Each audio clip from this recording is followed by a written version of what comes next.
रहमान रहीम। My dear well wishers, अस्सलाम वालेकुम। बल्कि आज तो गुड मॉर्निंग। मैं सुबह के वक्त आपके सामने कुछ अहम इन्फॉर्मेशन आपसे शेयर करनी थी और कुछ डिस्कस करनी थी। सबसे पहले तो मैं ये बता दूं कि केमिस्ट्री का अल्हम्दुलिल्लाह 16 को हो रहा है और आपका पेपर 16 को हो रहा है और आपकी जो स्लिप्स हैं, रोल नंबर स्लिप्स आज अपलोड हो रही हैं। तो आप तैयारी करें, किसी वहम में ना रहें कि ये पेपर कैंसिल हो जाएगा। दूसरा, आप ये अक्सर पूछते हैं कि ये लेक्चरर की सीटें कब आनी हैं, तो मैंने ये आपको ये भी आज बता देता हूँ कि इस पर कुछ प्रोसेस लगेगा। अब दिसंबर तक 2022 का प्रोसेस इंशाल्लाह मुकम्मल होगा और फिर इसके बाद ये जितनी भी सीटें बचेंगी वो वापस जाएंगी और फिर गवर्नमेंट ऑफ पंजाब कुछ नई सीटें उसमें ऐड करके जितनी भी खाली हुई हैं और इनको सामने रख कर फिर रिक्वेजिशन भेजेंगी। तो इसमें एक तो आप बार बार ये पूछ रहे हैं कि मैं केमिस्ट्री आ रहा है कि नहीं या फिज़िक्स आ रहा है कि नहीं, तो इस दफ़ा इंशाल्लाह सब आएंगे और इकट्ठे ही आएंगे, क्योंकि पिछला तजर्बा अच्छा नहीं रहा। कुछ के पहले आ गए एड इसकी वजह से एज रिलैक्सेशन का बहुत बड़ा मसला बना और उन लोगों से नाइंसाफ़ी हुई। इंशाल्लाह उम्मीद है कि इस दफ़ा नाइंसाफ़ी नहीं होगी और मुझे उम्मीद है कि मिड 2023 से पहले और किसी वक्त भी उससे पहले उससे 2-3 महीने पहले या मिड तक ये ऐड आ जाएंगी। आप अपनी तैयारी जारी रखें। तीसरा इशू है पीएमएस का रिज़ल्ट, तो वो भी माय डियर वेल विशर इंशाल्लाह वो इसी माह में अक्टूबर में रिज़ल्ट डिक्लेयर हो जाएगा।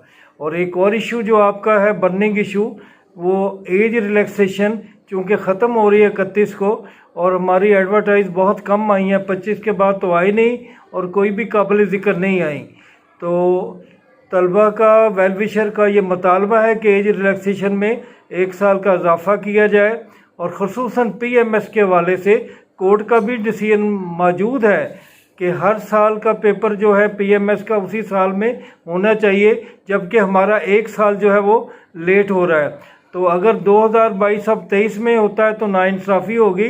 तो मेरी रिक्वेस्ट इस हवाले से है, चेयरमैन साहब को भी है, गवर्नमेंट ऑफ पंजाब को भी है, एसएनजीडी को है, कि अगर बेहतर तो ये है कि एज रिलैक्सेशन इन्हें मिल जाए। अगर नहीं मिलती तो फिर कम अज़ कम कट ऑफ डेट जो है वह 31 दिसंबर होनी चाहिए, ताकि कम अज़ कम पीएमएस वालों को ये जो उनका राइट है मिल जाए। क्योंकि ये जो कोताही है, ये हाई कोर्ट की जो डिसीजन है उसके भी खिलाफ वर्जी होगी अगर आप इनका 2023 में लेके या 1 जनवरी की डेट रखकर इनको महरूम कर देते हैं जिन लोगों का आखिरी चांस है। तो इसका ख्याल ज़रूर रखिएगा। अब ऐसा नहीं होना चाहिए कि उनको फिर नुकसान हो। अब जो अच्छी सीटें आ रही हैं, उम्मीद हम हर संडे को करते हैं, लेकिन इस संडे को इंशाल्लाह उम्मीद तो है कि पुलिस असिस्टेंट की, एक्साइज इंस्पेक्टर की ये सीट्स आ जानी चाहिए, सब इंस्पेक्टर कोऑपरेटिव सोसाइटीज़ की आ जानी चाहिए और इसके अलावा जो नई सीट 48 आ रही हैं वो तहसील सपोर्ट ऑफिसर की है। उसमें मेरे जो वेल विशर हैं जो कि फ़िज़िकल एजुकेशन में लेक्चरर ना बन सके, उन्हें कोशिश और हिम्मत करनी चाहिए। अब रह गया एजुकेटर का, उसके हवाले से मैं भी कोशिश कर रहा हूँ कि बात किसी तक जल्द हो जाए। आप भी दुआ करें और आप भी मैंने कहा था कि एप्लीकेशन दें, आप मिनिस्टर स्कूल को दें, सेक्रेटरी स्कूल को दें, चीफ मिनिस्टर को दें, आप प्राइम मिनिस्टर पोर्टल पे शोर मचाएं ताकि ये सीटें जो 4 साल से हो गए हैं कि कोई सीट नहीं आ रही और लाख से ऊपर सीटें जो है वो मौजूद हैं। तो माय डियर वेल विशर, उन सीटों का ना आना भी बहुत बड़ी नाइंसाफ़ी है और इस घुटनज़दा माशरे में जिसमें हम आजकल रह रहे हैं और हम लोग बेरोज़गारी का शिकार है, तो जो सीटें मौजूद हैं गवर्नमेंट को चाहिए कि उन सीटों का तो अनाउंस करे। उन गरीबों का क्या कसूर है जो घर में बैठे बैठे बेरोज़गार हो रहे हैं। हमारे सियासतदानों की लड़ाइयाँ तो कभी ख़त्म होने वाले नहीं हैं। हमें नहीं पता चलता कि वो इस मुल्क के साथ क्या करने जा रहे हैं। कम अज़ कम बेरोज़गारी के जो एक सेब आया हुआ है उससे तो निजात दिलवाएं। तो ये मेरी रिक्वेस्ट है। और एक और जो बड़ा इशू है वो फेडरल पब्लिक सर्विस कमीशन वाले मेरे वेल विशर ने पूछा है कि हमारा लेक्चरर का सिलेबस क्या होगा। तो माय डियर वेल विशर, पहले भी आपको बताया है, लेकिन फिर मैं आपको बता देता हूँ कि आपका 30% का पेडागोजी होती है और 70% सब्जेक्ट।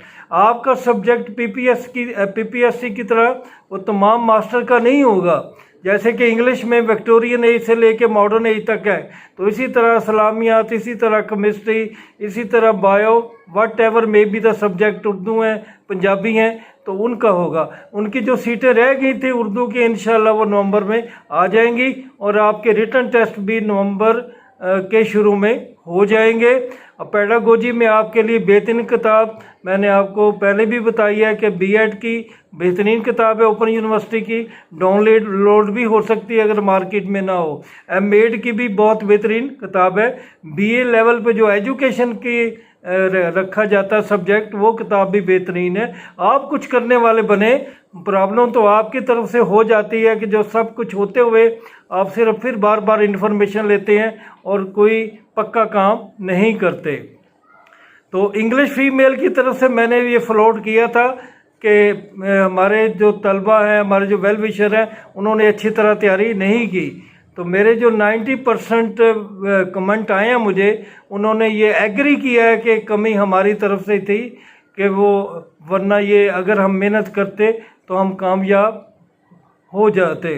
तो किसी शायर ने शायद उसने कहा है कि हम में ही थी ना कोई बात, याद ना तुमको आ सके, तुमने हमें भुला दिया, हम ना तुम्हें भुला सके। तो आप अपने सब्जेक्ट को भुला चुके हैं, आप नाइंसाफ़ी करते हैं। अगर नाइंसाफ़ी ख़त्म कर देंगे तो इंशाल्लाह ये ज़्यादती नहीं होगी। मदारस के हवाले से हारिस साहब ने पूछा है, तो माय डियर वेल विशर, 9 अक्टूबर को आर्मी की जो एडवर्टाइज है उसमें बेशुमार सीटें हैं, वो तलाश करें, जिसमें आपके रिलीजियस टीचर भी रखे जाते हैं और इसके लिए मौज़न भी रखे जाते हैं। तो और इसके अलावा छोटी मोटी सीटें काफ़ी मौजूद हैं। और जो लेक्चरर की सीटें अरेबिक में आ रहे हैं उसमें आपको आपका अपना राइट मिल जाएगा। तो माय डियर वेल विशर, इस बात का ख्याल रखें कि आपके साथ आप मेहनत करें, इंशाल्लाह सीटें जो है वो आती जाती रहेंगी। तो माय डियर वेल विशर, और आपसे जो कुछ कहना है वो ये है कि मिस हाशमी ने कहा है कि मैं एमफिल हूँ और मुझे क्या एमफिल इस्लामियत हूँ, रिटर्न क्वालिफाई हो गया है, तो क्या मैं कामयाब हो जाऊंगी।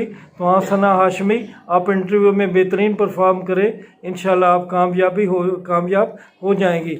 और मैट्रिक सेकंड डिवीज़न के बारे में कुछ लोगों ने पूछा है और इन्होंने भी पूछा है, ये सेकंड डिवीज़न को आप ख़त्म कर सकते हैं अगर आपकी परफॉर्मेंस इंटरव्यू में बहुत बेहतर है। इसी तरह यह मैं कहूँगा कि एकेडमिक मार्क्स गो नाइंसाफ़ी और इसे ख़त्म होना चाहिए। लेकिन मैंने कुछ मेरे एक वेल विशर हैं, उन्होंने भेजी हैं कुछ लिस्टें भेजी 8-10 स्टूडेंट की, उनका मैंने मतालिया किया है, वो सईदा अंबर साहिबा ने। तो मैंने देखा है कि जहाँ रिटर्न में और इंटरव्यू में दोनों अच्छे हैं तो वो लोग तो कामयाब हो रहे हैं, और जो सिर्फ एकेडमिक में कमज़ोर है और बाकी में कमज़ोर है उनको नुकसान हो रहा है। आखिर में ये कहूँगा आपसे कि अपनी अच्छाई साबित ना करो, वक्त एक दिन उसे खुद साबित कर देता है। अगर आप अच्छा करवाना चाहते हो अपने आप को, तो अपने अंदर अच्छेपन और अच्छे गुण पैदा करें। किसी से ज़बरदस्ती तारीफ़ कराना बेहतर नहीं होता। जब आपके अंदर अच्छे गुण होंगे तो सब आपके तारीफ़ें करेंगे। अल्लाह ताला आपका हामी और नासर हो। इंशाल्लाह आपसे फिर मुलाकात होगी। खुदा हाफिज़, अपना ख्याल रखिएगा और दुआ कीजिएगा।